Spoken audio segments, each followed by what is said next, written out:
Good evening, ladies and gentlemen. Welcome to another edition of Shoot from the Hip. I am your host, Rob Gosling, and I'd like to first and foremost welcome my co-host, who can be as sadistic as Sherry Martell or as lovely as the Miss Elizabeth.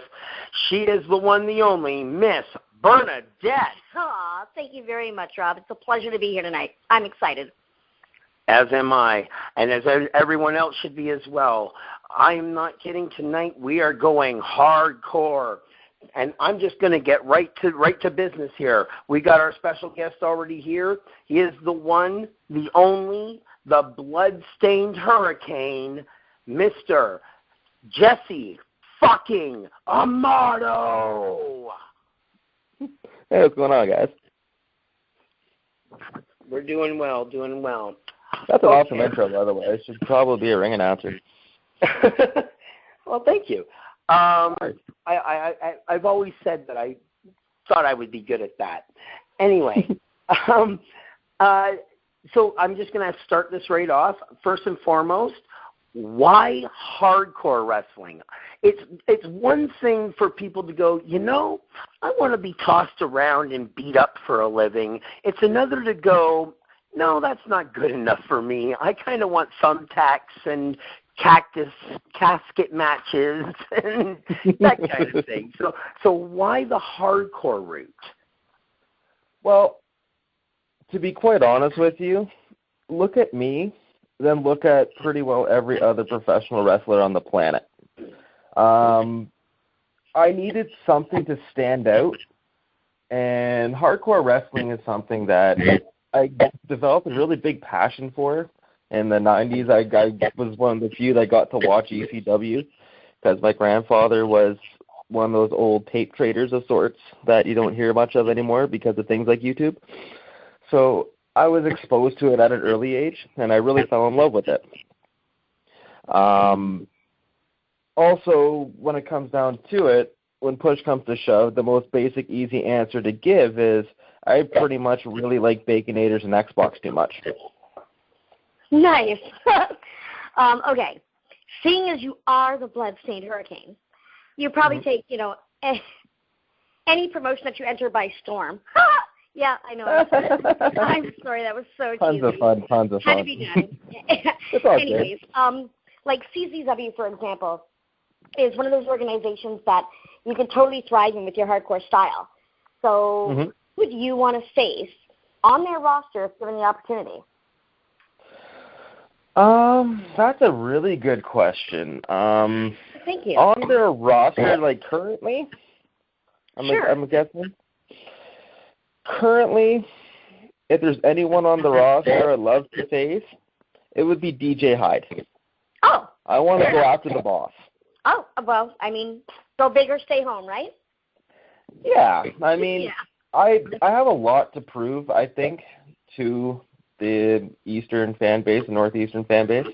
And it's very apparent to me, especially in the last little while, that the Northeastern fan base of the United States does have a lot of interest in me. It just seems like the powers that be of sorts don't have much interest. So I think by taking on the boss himself, I'd be able to stir some opinions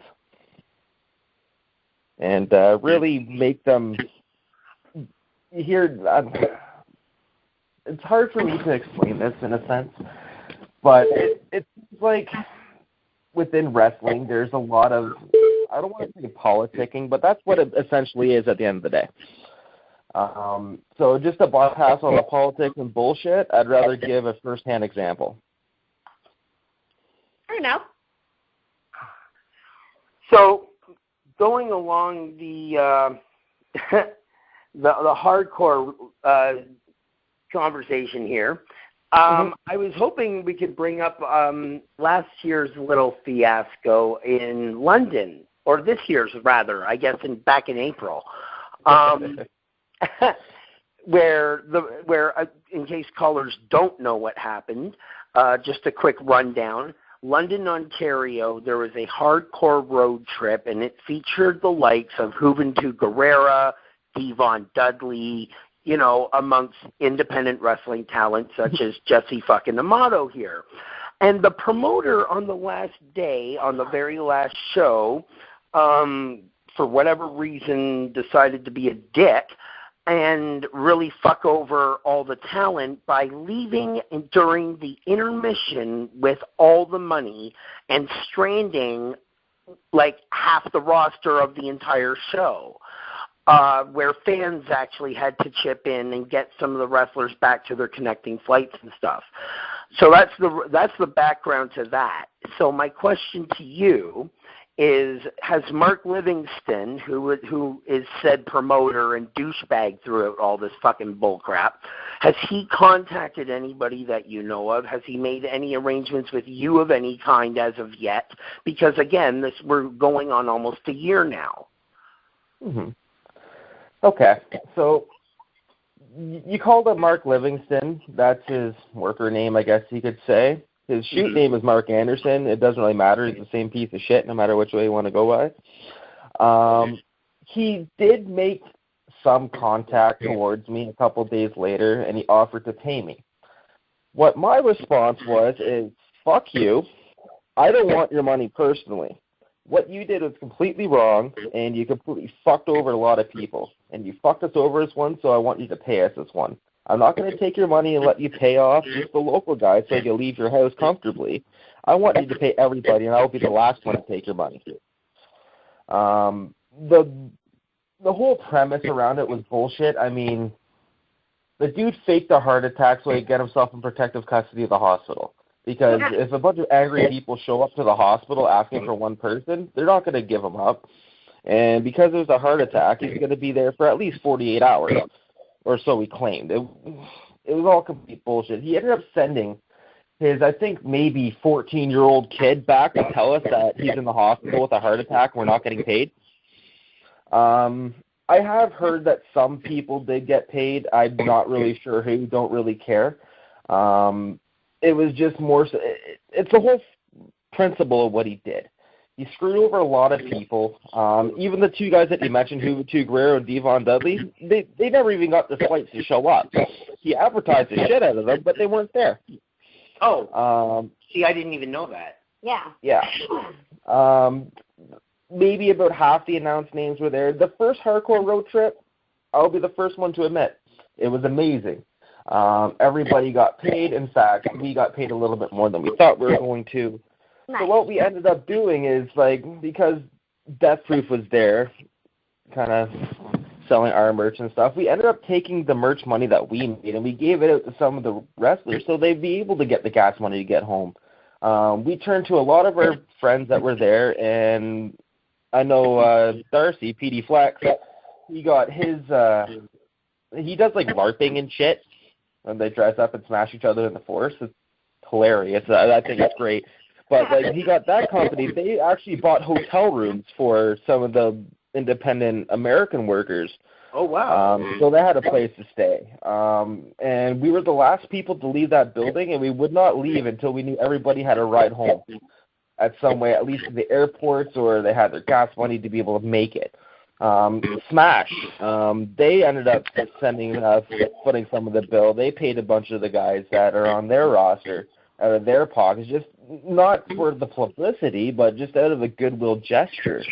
So in the end, even though it was a bunch of bullshit, it was almost a breath of fresh air. I mean, I could sit here and bash it and be negative all night about it because it's very much a negative situation, but what really threw me back was how the business kind of came together and took each other's backs. And that's where the real beautiful aspect of it came from, is I've never seen that before out of pro wrestling. Pro wrestling is very stereotypically backstabbing dog eat dog, and I mean, very much 9 times out of 10 it lives up to that reputation. But this was an instance where a really shitty thing happened, but there's a really beautiful outcome. Nice. I'm glad to hear that side of it, because I don't think a lot of people knew that. They didn't. I mean, to be honest with you, Death Proof ended up getting a ton of heat out of it because people thought that we were behind it. It's like, no. you know, but yeah, let's fuck over ourselves. We did what we had to do, essentially, you know, and we're not going to sit there and brag on the internet, oh, this is what we did, because, like, that's not the whole reason behind it. We did it because that was the right thing to do. Right. Exactly. Now, we mentioned earlier one of your nicknames is like the Bloodstained Hurricane, and you're Jesse fucking Amato. Now, have you gone by other monikers, or are you thinking of maybe creating a new one? You mentioned Smash Wrestling. I know they're looking at you. Is there some other aspect that you might want to touch on and sort of a different sort of character that Jesse might be leaning towards? Well, to go by the different moniker thing, I widely say that the very first Death Proof show was my debut show, because that was when finally I dropped all the gimmicks, I dropped all the bullshit that was kind of like given to me that I didn't like to do, and I just said, fuck it, and did my own thing, basically against the grain, and it worked out wonderfully for me. When I first started, it was May, what are we in now, 2014? Yeah. So I guess it would have been May 2009, it would have been, 5 years ago. When I started wrestling as a transvestite wrestler who is the daughter of Jesse Jones in Port Hope. And it was the most miserable thing I've ever done because it was completely against everything that I wanted to do. Basically, like, everyone wants to do the badass Steve Austin gimmick, you know, get to be themselves, and I was really no different. I kind of wanted to do that too, but I didn't want to do it just to be a badass. I kind of wanted to do it to almost be a beacon of hope for people, that no matter how plain and ordinary you may seem in comparison to your extraordinary goals, those goals are still always reachable, because the only thing that stands between you and what you want is you. People could tell you no all they want. People could say you can never do it all they want. But at the end of the day, they don't have the power to make you do or don't do it. That's all up to you. So I want to be that person to be like, look, go ahead and do what you want to do. If you want it bad enough, you can find a way. And back to the first question, that's part of why I do the hardcore stuff. I found a way to do it. When it comes to the future and changing my gimmick and moniker and stuff, I mean, the most that I've thought about doing, and like I did for Smash, is I'll change the fuck into an effing or just drop it completely and be a little bit more PG. But in terms of what I do in the ring, not much really changes. I mean, I don't need to do the blood and guts all the time. I do actually have a technical wrestling background and a deep knowledge of that kind of thing. I mean, that's what I grew up on initially, watching things like...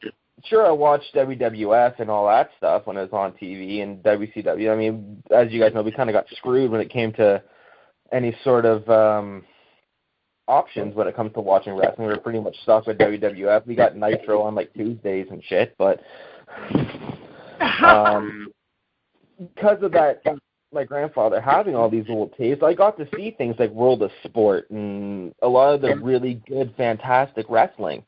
I mean, one match that stands out that's one of my favorites still to this day was Young David versus Fit Finlay in the early 80s in England. Wow. You know, that's the kind of stuff that I grew up on and is really part of my roots. I think that's going to surprise a lot of people. I like it. Probably. Right. Now, you, of course, we keep mentioning Death Proof, as I think that's where everyone kind of knows you from. And just so you know, I do have a message for you from one Mr. Chad Warhead. And his message is simply this: I told you so.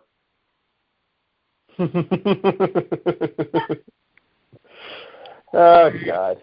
So, my question is now this.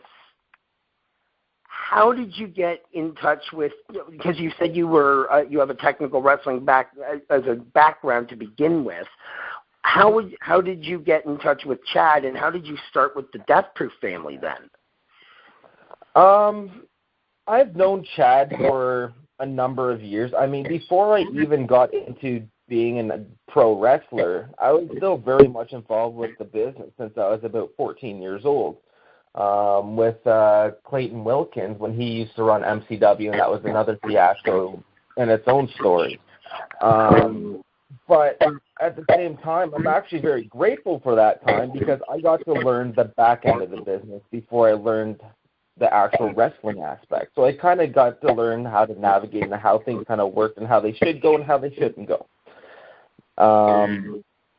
Basically, I learned the importance of being honest with people. I learned the importance of being a stand-up person just to be that breath of fresh air, because very often times you hear about promoters being crooked or dickheads, or in the case of Afghanistan, completely screw people. But that time was very much a very big learning experience because I got to see what happens when you fuck up, essentially.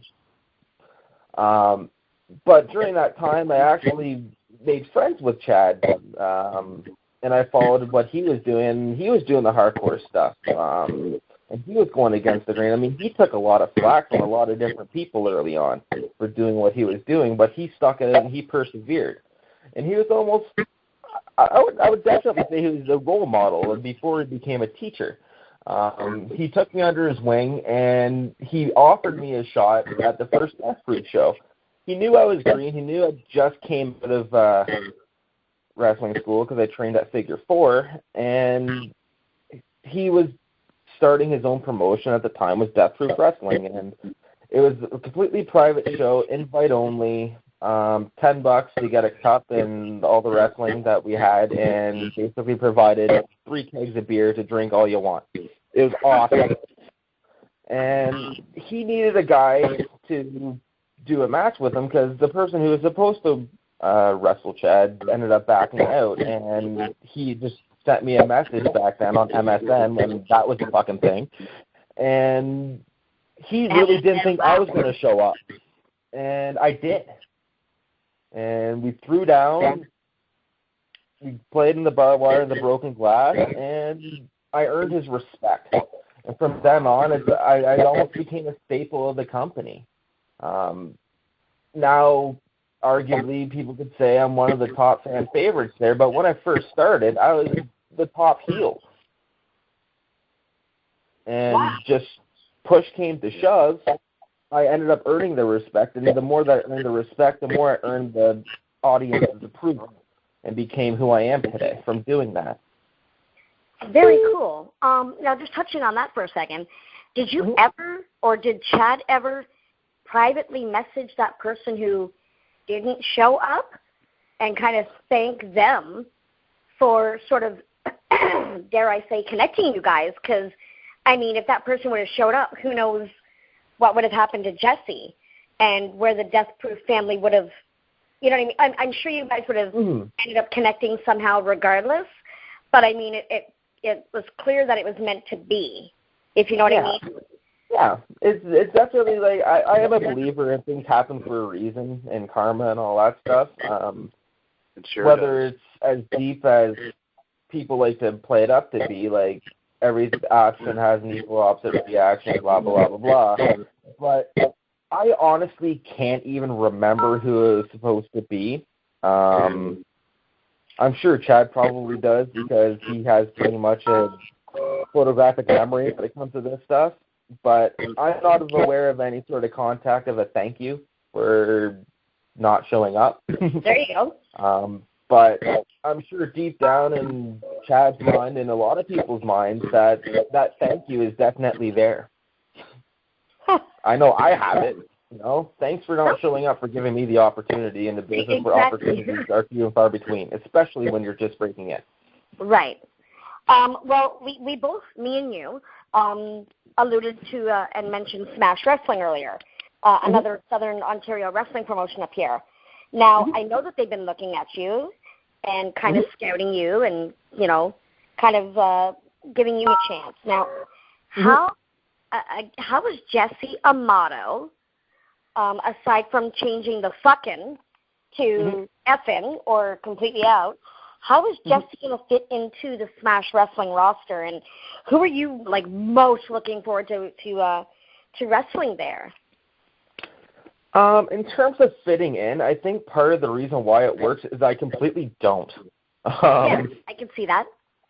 I'm the complete opposite, and that's almost my strong point. I guess in shoot terms, really, to sit here and have a conversation about it, the best way that I could describe it is I could be very much a change of pace guy. You know, I don't really do the flashy fireworks show of like an ROH style match. It's not because I don't like it or I don't respect it. It is what it is. It's just not my cup of tea. You know, like I look at ROH and I see a bunch of really good, talented people, just like I look at Smash. I see a bunch of really good, talented people. I just don't, I don't know. It's almost like getting force-fed with a fire hose in a sense of just shit happening and happening and happening and happening, and you lose the whole idea and philosophy of psychology and telling a complete story. I'm sure there's going to be lots of people that could disagree with me, but that's just my own personal opinion based on what my own personal likes and dislikes are. Nothing against the style. I think it's great and phenomenal, and they have crazy talent for doing it. It's just not really my thing. But with that not really being my thing, professional wrestling, that makes me be able to stand out by just kind of doing what my thing is. You know, it's almost like a breather for the audience and a chance for them to digest. And when it comes down to people who I would most want to rest there's only really one person on my mind, and that's Tyson Dukes. Oh, he was our first guest, and you know, there's a special place in my heart for Dukes, and I must say, a match between you and Dukes makes me a very happy diva. I'm not going to lie. I really, really, really am hoping that Smash Wrestling is listening and hashtag makes that happen, because damn. And that's the whole thing. It reminds me of almost, to put a perspective on it, Shawn Michaels versus Mankind from Mind Games. Exactly, from Mind Games.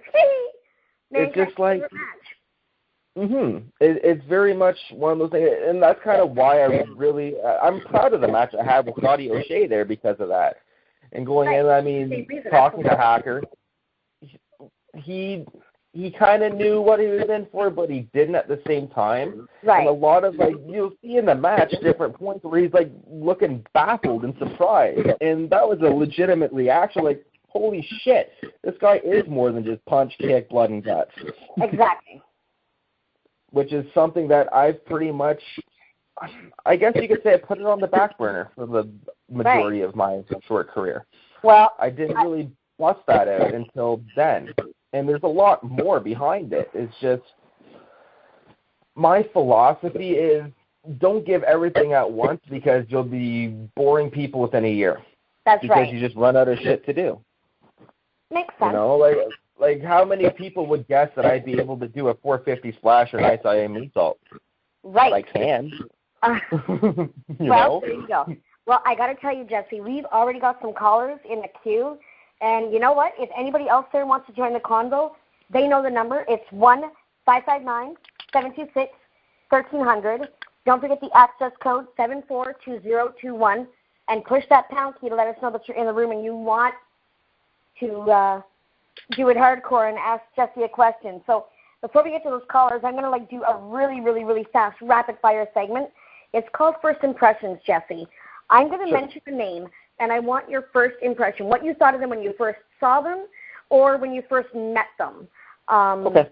Just really, really quick. Terry Funk. Genius. Love it. Abdullah the Butcher. Insane. I can see that. New Jack. Scared. That I completely believe. 1,000,000,000%. The original Sheik. Legendary. Fantastic. And my last one, Paul Heyman.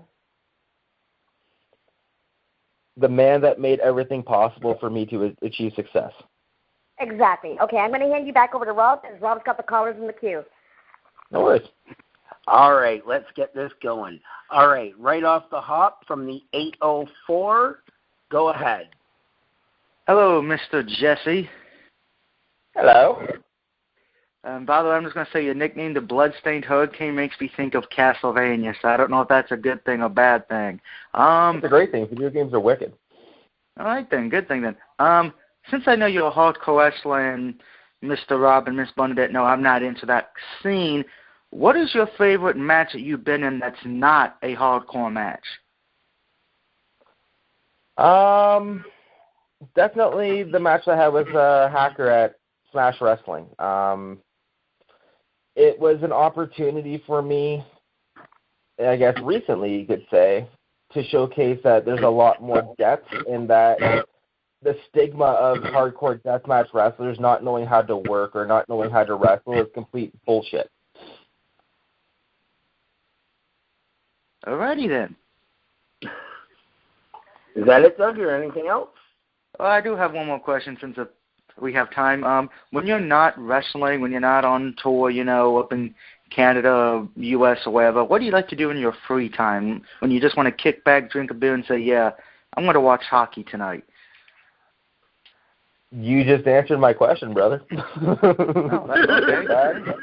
Drink a beer and watch hockey, I spend a lot of time with my girlfriend, Jules. I mean, we like to watch movies and stuff like that. When I'm by myself, I watch a lot more sport. I'm a big NFL fan. I love the Tampa Bay Buccaneers, as shitty as they are. But I think it's hilarious that it's like the only team in the history of football that you could probably 1 week say you're one game out of being last place for the first overall pick, but at the same time, you're only 2 games back from playoffs. And again, I'm a big video game fan. I love, people probably shit on me. I love Xbox. I'm a big Xbox mark. Nothing against Sony fans. Sony's great and all. I just really am a big fan of the controller, to be honest with you. That's what it comes down to. There's nothing wrong with Xbox. I'm a Sony guy, but Xbox is cool in my book only because of killer. I'm going to get a PS4 eventually. It's just I'm an Xbox guy. Well, I'll tell you what. People that say that they're a Paul Heyman guy. I'm an Xbox guy. If you're getting a PS4 later, we can make a match here on the Shooting from the Hip. PS4, Jesse versus Doug in Mortal Kombat. All right. I'm down. All right. Thanks, Doug. Okay, caller from the 970 area code. Go ahead. Ding, ding. I'm back. Hey, Ron. Jesse Amato, I actually fucking remember you. I remember that conversation from last year about that bullshit promoter who didn't have the stones to pay his talent. I remember that conversation. Mm-hmm. That shit sucked ass, and I'm still pissed about it. Yeah, it was bullshit, man. But since how I'm one of the only guys who's actually been between those ropes and actually in the hardcore and giving wood and taking chair shots and bloodied up just for the feel of the crowd. My question is, if you could face any hardcore legend in the history of hardcore psychopaths, who would you want it to be? And what type of would you want it to be? That's a really, really, really good question. If I was to pick anybody, I would have to say, number one, Hayabusa. I think that there's a really good style clash between the two, between what he can bring and what I can bring, that could put forth a really good match. I mean, he's very high-flying, very technical, and then it's going to be the technical ground where we're going to find that common ground to be able to tell a really fantastic story and use the violence basically as not so much the base, but it's the icing on the cake. And that's where I think the true beauty of hardcore wrestling could come from, is when the hardcore becomes not just the icing and not so much the cake. A very close second would definitely have to be, without a shadow of a doubt, Mick Foley. Foley is God to hardcore. I know Mick Foley would probably object and say Terry Funk is God to hardcore because he was God to him. But when it comes down to it, Mick Foley really broke down a lot of barriers. I mean, who would have thought that Mick Foley would be the WWF champion? Right. You know? And it's that aspect that really makes me want to be able to wrestle him, but very much learn from him.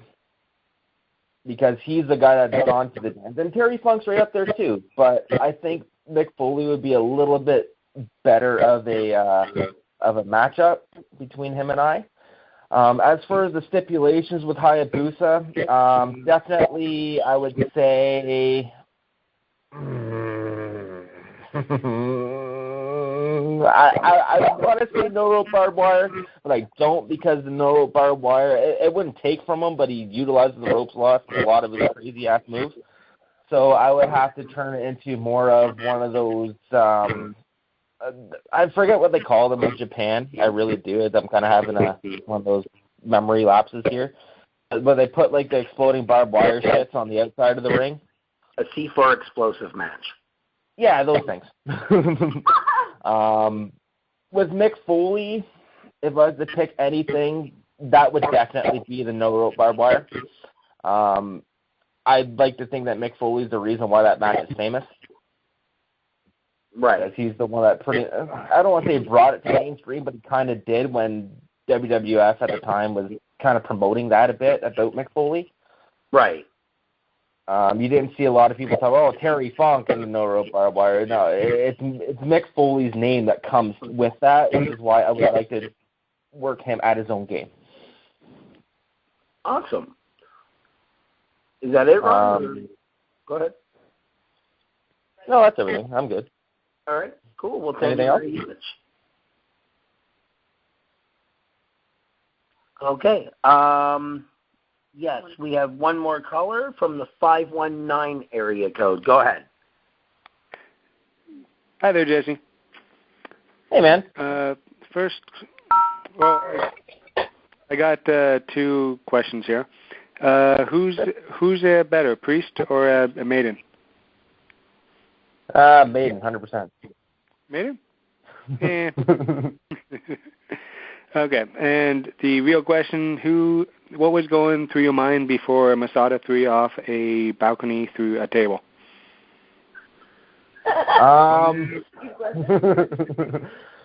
Oh, God. I remember... This is going to hurt? No, not even. I was running towards him, and I forgot where the table was, and I was hoping I was going to the right side. Oh, God. Oh, really? Yes. Yeah. He was no, because I was standing on a chair. I had a good view, and it just looked like you just barely hit it. Oh, damn. I hit it pretty good. Thank God. But enough to feel it. Yeah, I'm sure. yeah, you did. But to be 100% honest with you, that's not even the part that hurt the most. It still hurt, but not the most. The part that hurt the most wasn't the first brain buster. Afterwards, it was the second one. And that's the one that did the damage and maybe had the hunch when it came down to doing the second match. It was the second brain buster. Yeah, the one he put you through the broken table? No, that one was okay. It was the one after that. Oh, the one after that. Okay. Yeah. Yeah. And then right after that, I learned that your was just very, very strong. I guess strong is one way to put it. Yeah. Okay, man. Thank you. No worries, dude. Okay. Thanks, Justin. Yeah. Oh, and happy birthday. And don't know if I should say good luck versus STD or not. Well, you guys are both awesome.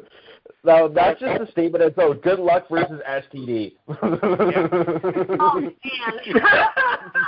How many sexual innuendos can you make with that one? Tonight is okay. Any. Every way. Thanks, Justin. Thanks, dude. All right, so we got one more caller from the 956 area code. Go ahead. Oh, hi. My name is Martin from McAllen, Texas. Nice to meet you. Hey, how's it going? Well, there's two questions I need to ask you. Anyways, I know it's your birthday, so happy birthday. Oh, thank you. And I wanted to know, my second question is, have you ever been to a ECW event?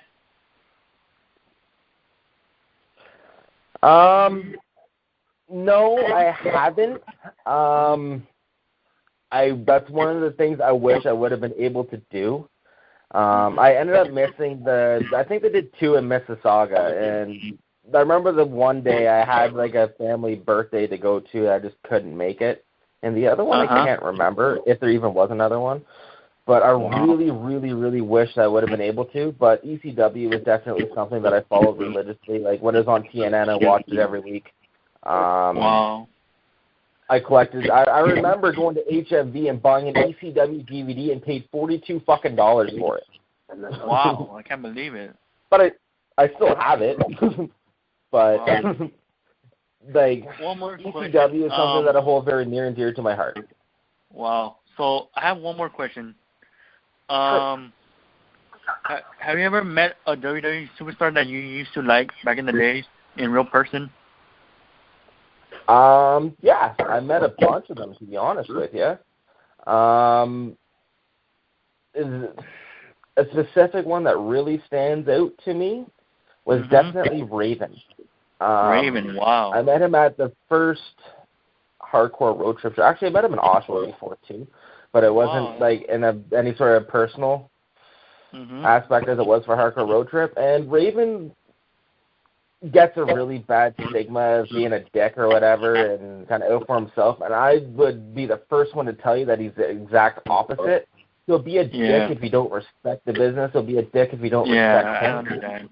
But at the end of the day, he was very open and vocal and wanting to help people. And he came up to us, the Death Proof crew, and basically kind of like sat down and asked us what we're doing and pretty much put a lot of the things into perspective and sense to make sure that when we went out there, we did stand out. And he helped us out do that. So I have a lot of respect for him for it. Wow, that's cool. Well, nice to meet you, man. Thank you for letting me talk to you. Oh, no worries, man. Anytime. Thank you, Martin. That was awesome. Okay, so now I'm just going to do a real quick word association with you.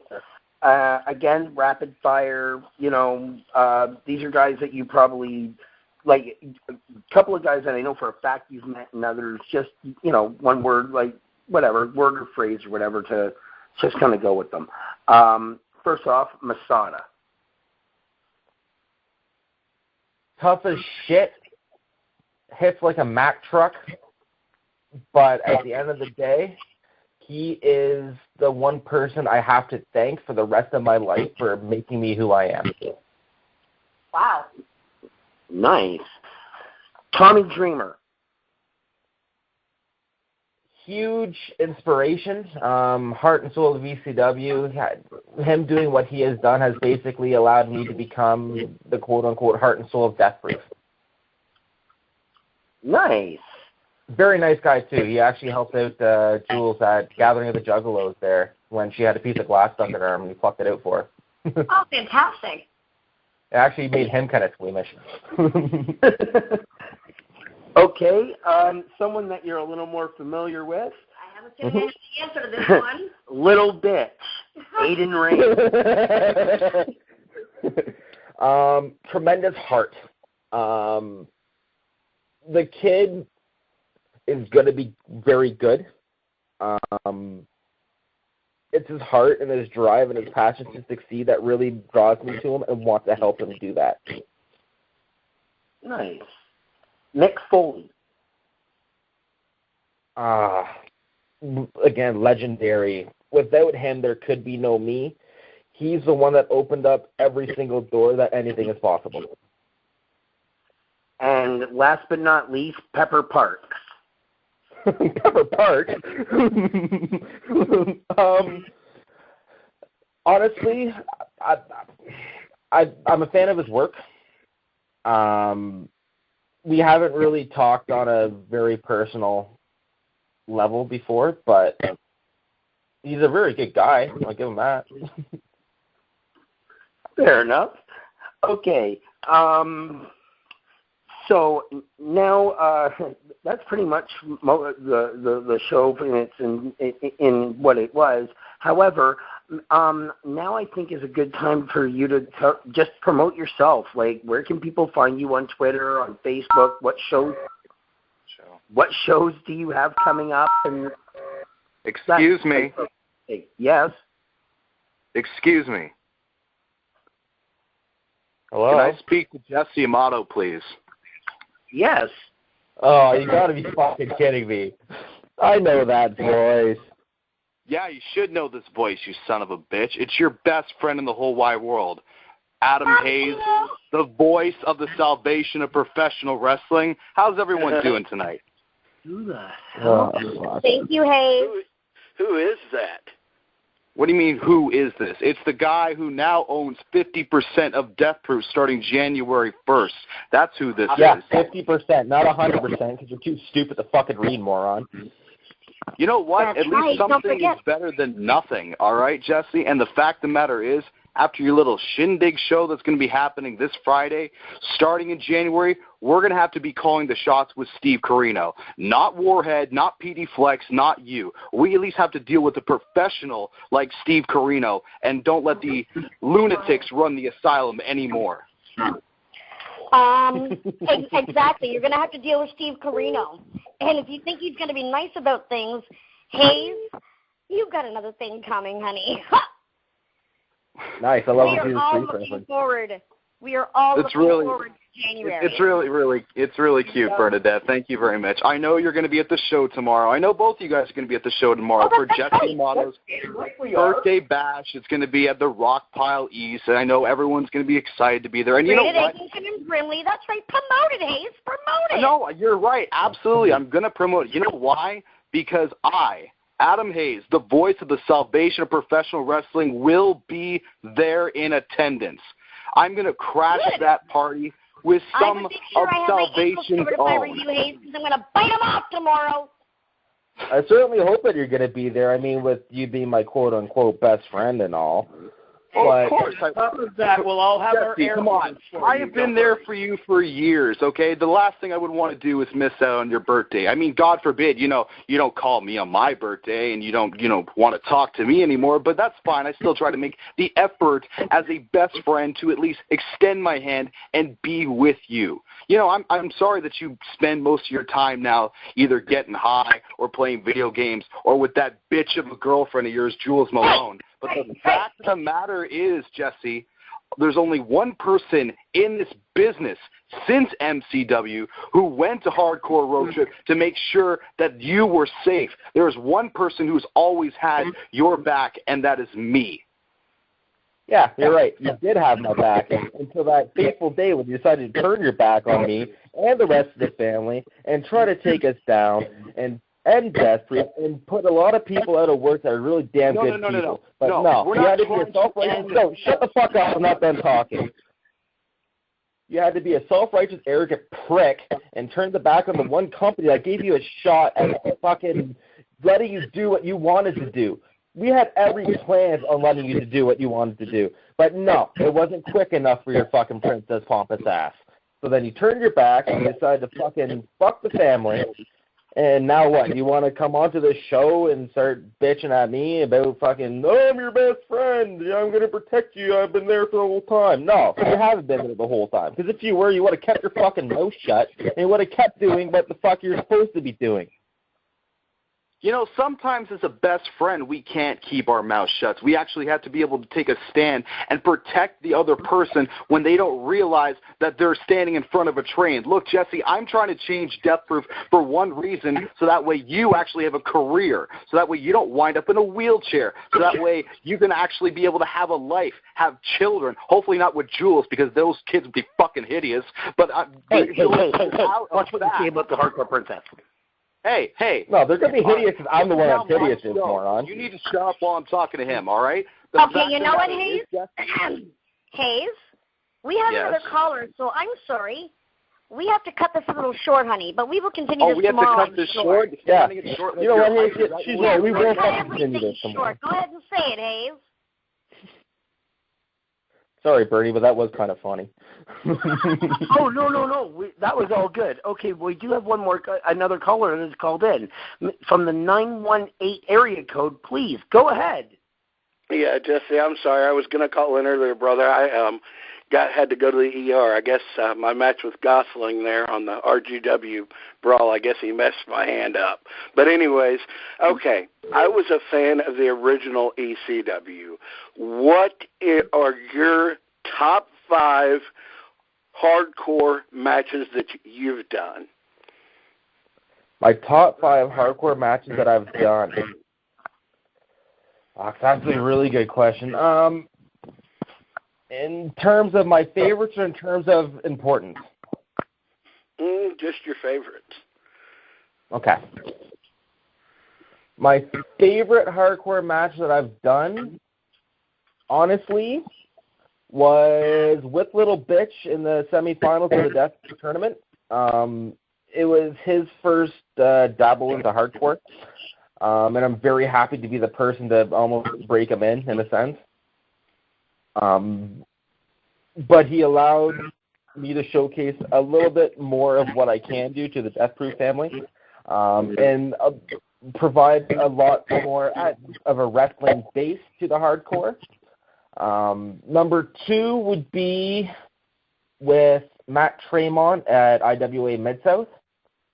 It was very unique for me to get to go down there. It was my first venture outside of Canada, and I'm basically traveling into the unknown versus, like, the man of the company. Like, Tremont was the hand-picked favorite of everyone, and to be able to throw down with him the way that I did, and come out of there with a solid fan base and following afterwards is very much a testament to how well that match went, and I'm very proud of that.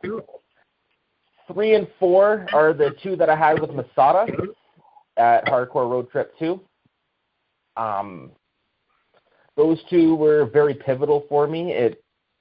They put me on the map. Like, losing to Masada was the best thing that could have ever happened to me, which is why I really can't wait for the third one, because I always wonder what would happen if I actually won.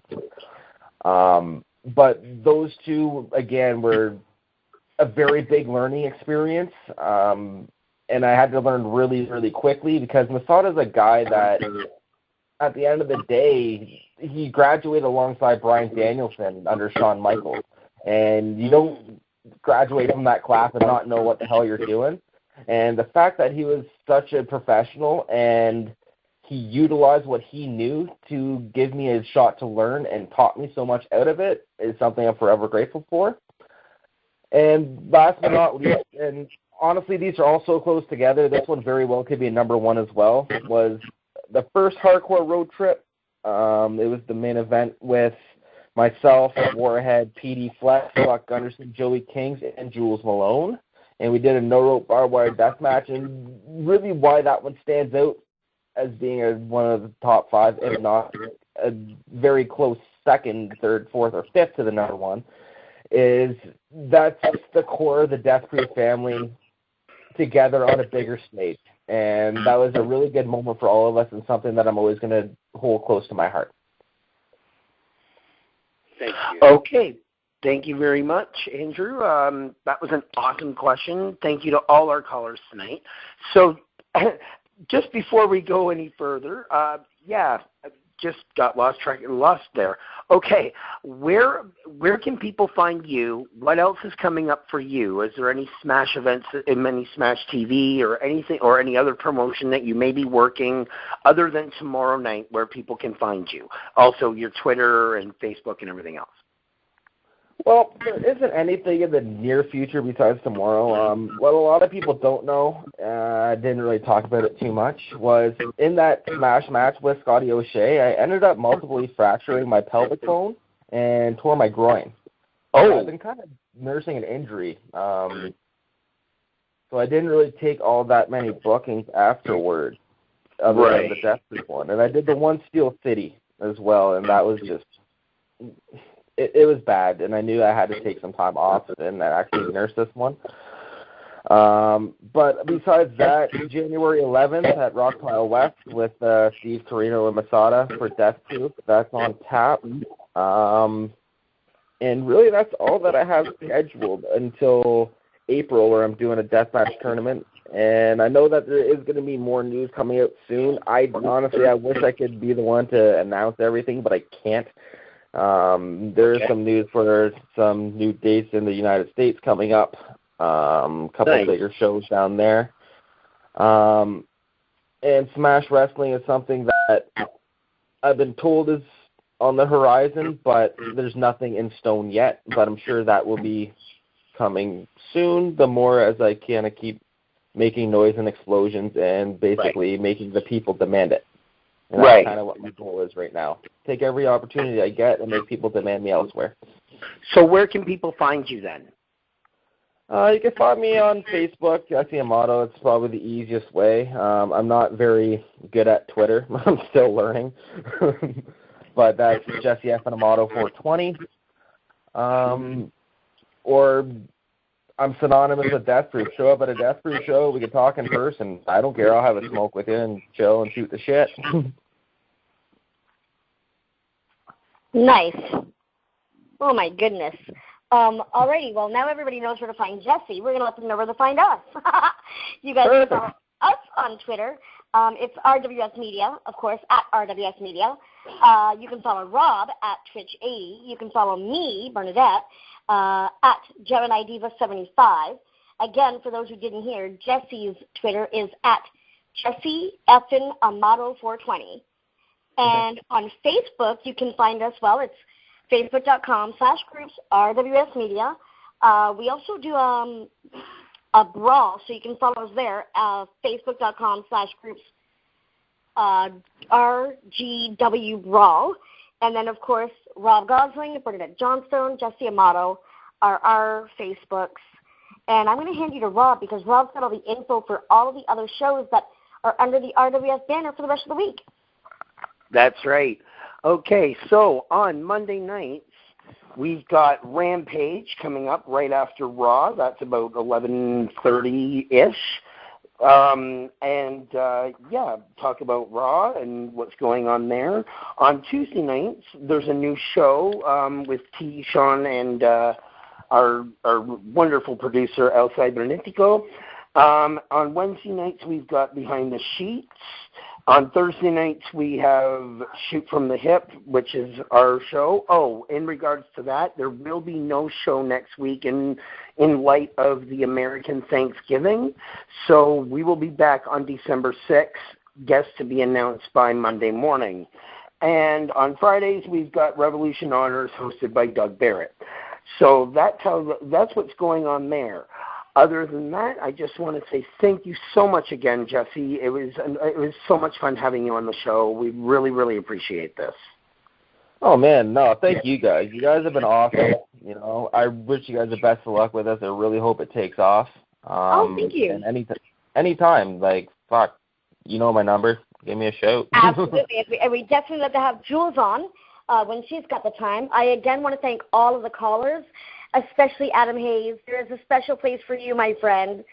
Not sure where it is, special place in hell. Place for you. But have a great night, Jesse, and we will see you tomorrow. Perfect. I'll see you guys here, too. Bye.